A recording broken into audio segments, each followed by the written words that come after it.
Hey guys, welcome to the Binge Zone. On today's episode, we're going to be talking about the Netflix original series, The Innocents. We're going to be breaking down the plot, the characters, and the ending so we can just figure out what the heck is going on with this show. So let's just jump into it. The Innocents starts off with a pretty somber tone. We find a guy who's about to off himself until Dr. Ben actually comes in and convinces him not to do it.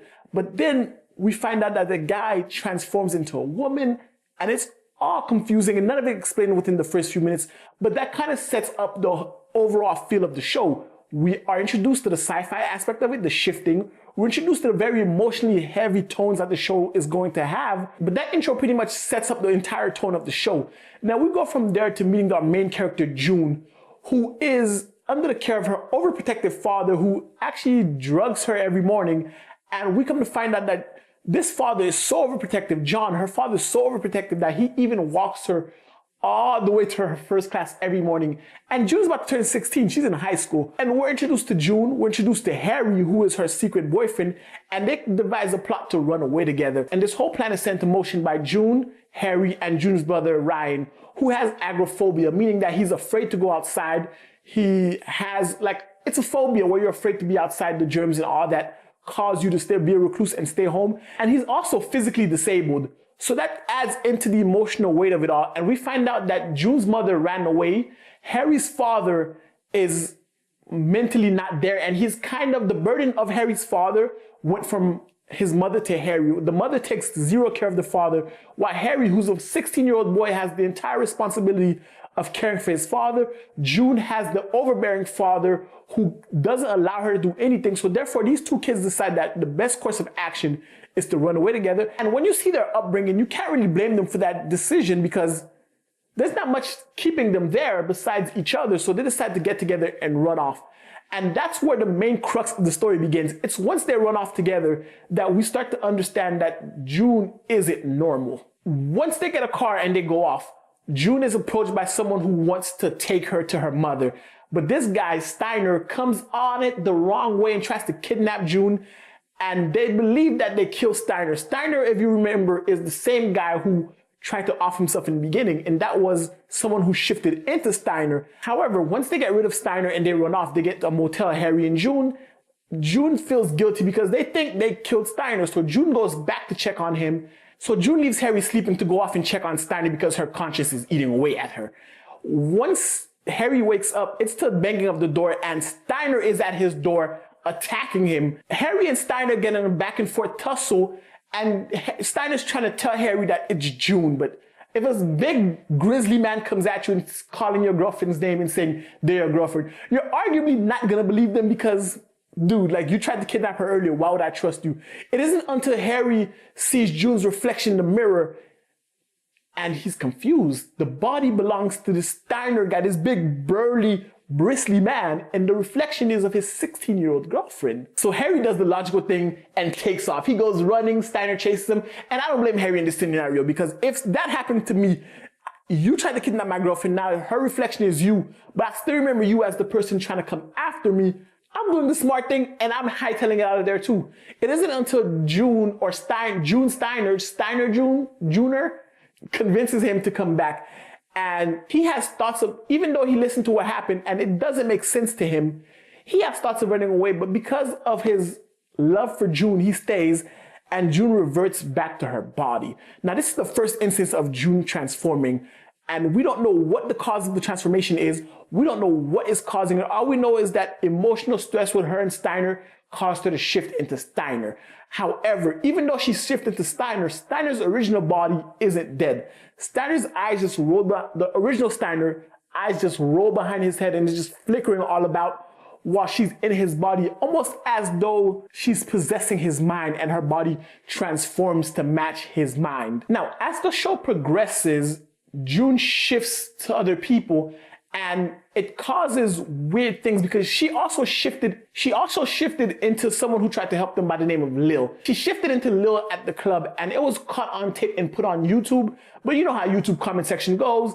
It's a conspiracy, it's a hoax until someone else sees it and reaches out to June. And what we learned from this shift is by June becoming Lil falls into a coma with the flickery eyes.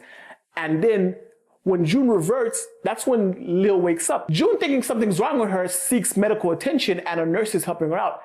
And Harry tries to explain what's going on to the best of his abilities without hurting June's feelings, but the way he talks about it actually causes her emotional distress, and she turns into the nurse as well, sending the nurse into a coma. Mind you, the nurse is pregnant, but June's body shifts with the pregnancy and she feels the child as well, which adds another dynamic to her shifting, that she can shift into a pregnant woman and shift to have the baby. At this point, something interesting happens. June starts to recall everything Deborah remembers. Now, Deborah is the nurse. June starts to inherit her skills, her memories, and just her general being more Deborah than June.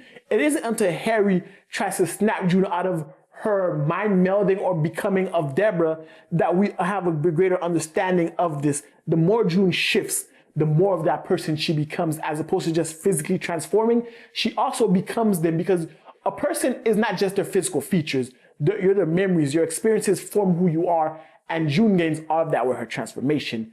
It isn't upon meeting Cam that we actually meet another shifter, and Cam has the ability to shift at will. And she teaches June that if you can harness this ability and you can trigger yourself into transforming, you can shift almost at will. Cam's trigger is physical pain. If you cause her physical pain, she will enter the shift state, and whoever comes into physical contact with her, she shifts into. June's trigger is emotional fear. So if June gets scared or emotionally triggered, she will go into her dream state or her shift state and shift into whoever physically touches her. And as the show progresses, the dynamic between June and Harry shifts, because Harry goes from devoted lover of June to someone who's skeptical about this whole thing, as anyone would be as a 15, 16-year-old. And as all of this is happening, we also have June's father looking for her, and we have Harry's mother looking for him. And at the same time, we also find out about a case that happened about 5 years ago called the Pennines 5. And the symptoms of those characters are similar to what is happening to the people that June shifts into. They go into a coma and their eyes roll behind their head. And as this is developing, we also are learning more about June's mother, who is the original shifter who passed on the ability to June, because this is a hereditary thing that goes from female to female and the bloodline. Usually it skips a generation, but when it goes from directly to mother to daughter, the shifting powers are enhanced. June's mother can only shift into people. She doesn't gain the memories. But the offspring of a shifter, so i.e. June being the offspring of her mother, June not only shifts in the person, she gets the person's life, memories, and everything into her, which adds a whole new layer to this. And Steiner is still on the hunt for June, being pushed by Dr. Ben, who is trying to cure these women. However, Dr. Ben, because his last name is a mouthful, so I'm just going to call him Dr. Ben. Dr. Ben is treating these women by triggering them and trying to get them to understand and control their triggers, i.e. whatever triggers them, their fear, whatever it is. Like June's mother is love. If they can learn to suppress that and control that emotion, they can learn to control their shifting and won't be a menace to society. Or so it seems. So it seems, because Dr. Ben is very suspicious, but we're going to talk about him later on. Forget later on. Let's talk about Dr. Ben now. Dr. Ben lives in this place called the Sanctum, and everyone he treats, he takes them to the Sanctum where they can't touch each other. They're closed off from the world, and it's almost culty the way he has them devoted to him, helping them. And even though they're cured, no one ever leaves. So these women actually stay around him, and he does his experiments on them in the guise of trying to help them. However, being a doctor and being seedy looking like Guy Pearce can look, he rubbed me the wrong way, because it seems more of, once we get into his backstory, it seems more he's more intrigued about harnessing this power as opposed to curing these women and setting them on the right path. Because the way he runs his organization, the Sanctum, like I said, is very culty. They live by his rules. They don't touch, they don't share secrets. There's no personal or interconnectedness between any of these women, even though they have shared trauma in being shifters. And we come to find out that Cam, who is emotionally damaged as an individual, actually escaped from the Sanctum. It is because of what Dr. Ben did to her, the torture that he put her through in order to harness her powers. Because like I said, the powers of the shifters go from, they usually skip a generation, but if they go from mother to daughter, the daughter's powers are far more advanced than her mother's. And Cam is the daughter of Runa, who is Ben's wife. And Ben kind of tortured her to master and hone the powers of Cam, which is why she ran away from the sanctum and why she's so emotionally damaged and why she's trying to damage June as well, because she doesn't know any better. Which, during the climax, everything comes to head. June is taken to sanctum. Harry and John, June's father, go after her. Harry's kidnapped and imprisoned by Dr. Ben because he's trying to take June away. And John is being exiled by Dr. Ben. It isn't until Steiner shows up and Steiner plays the videotape of Dr. Ben torturing Cam that everything comes to light about just who he is.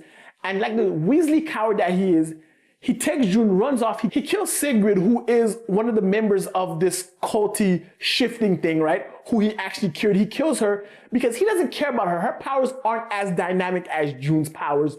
And he shows his true colors. It isn't until all that comes to head, Runa kills Dr. Ben. We come to find out that Cam actually morphed into Steiner to expose it all. And it all comes to head that we come to find out that everything revolved around Runa and June's mother. June's mother is the reason why these 5 people in the Penance 5 case are in a coma, because it's all a web of lies and deceit that come crumbling in. June's mother, Elena, cheated on John with Harry's father, Louis, and they fell in love. Now, June's mother's trigger is love. And once she finds out that she never loved John, she never loves June's stepfather, but when she gets into an affair with Louis, she falls in love with Louis. And once she declares her love for him, her shifting triggers, and she turned into Louis.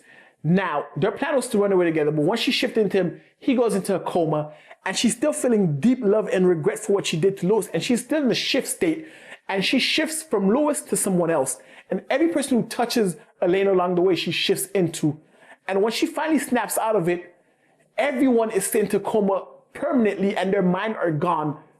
Even after they're awake from their coma, their mind are no longer there, because the abilities of the shifters, you have to be able to shift from one person to someone else and then shift back to that person. If not, that person gets stuck in the trance. And June's mother never went back to Louis or any of the other Penance 5 people that she shifted into. Therefore, all their minds are lost. And at the end, when Harry's mother comes to arrest Elena and June, Harry runs off with June and they speed off. Harry's mother in hot pursuit, and they crash.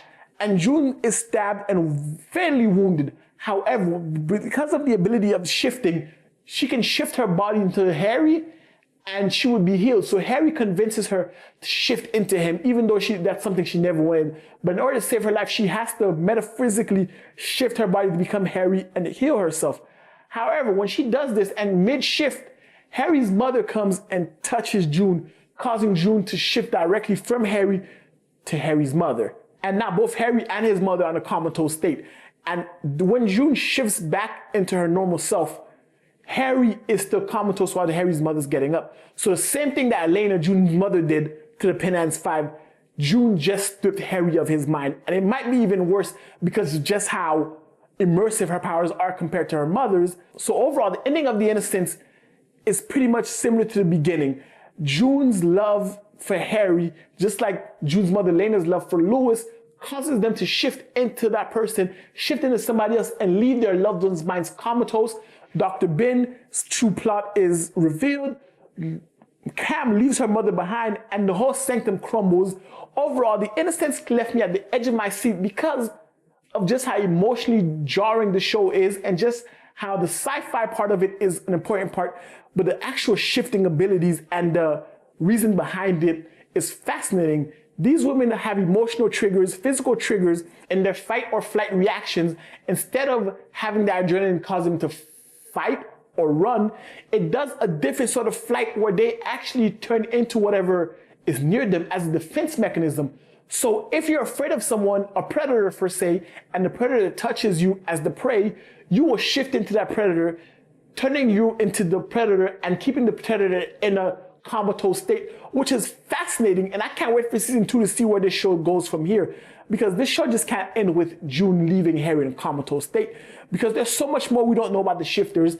Cam is still out there, and we find out that this is not a closed group of women. There are probably more shifters in the world, and we have to dive deeper into it all. Overall, guys, that was The Innocents. If you like the show, if you like the explanation that I gave, definitely hit the thumbs up, hit the subscribe button if you guys haven't already. And until next time, binge on.